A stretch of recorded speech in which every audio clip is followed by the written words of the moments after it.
Hey guys, Dan McCoy, R.L. McCoy. Wanted to throw a shout out while we were here at the War Memorial Coliseum for the Midwest Construction Expo to Dica, especially Kevin and Kerry Koberg. We recently, I think if you watch one of our old videos with Dica, we talked about the cribbing system that I really didn't know about. Boy, is it amazing. Once I found out about it, I just had to have a set, and the operators are already crazy about it. So you can see what's really cool about it here is the whole point of this over wood, so an engineered cribbing system.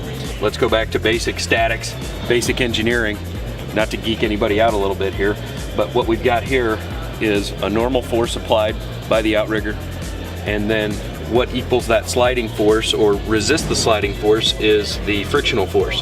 So you've got the normal force of the outrigger times the friction coefficient of normally wood. But as you can see here, we've got this pyramid, real good stippling. It's a really rough surface so that everything latches real good.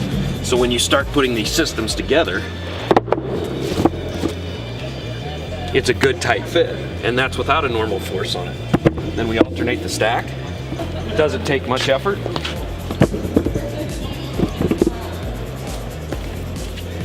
Then we've got this really cool rubber neoprene pad that goes on top here. And then just for extra measure, throw your Dica pad on top of that, and there you are. 110,000 pounds you can support right there. Even like this 34 that we have here, you've got an X pattern or you've got an S pattern that comes out. So they're not the old swing out leg, which leaves you with less range or less throw of the cylinders. You run into a lot of situations where you need more and more cribbing, and this is great to have on the truck, and you're not foraging through the job site to try and find 6x6, 4x4s, stack it up on. Great system.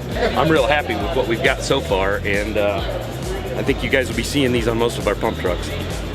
Thanks.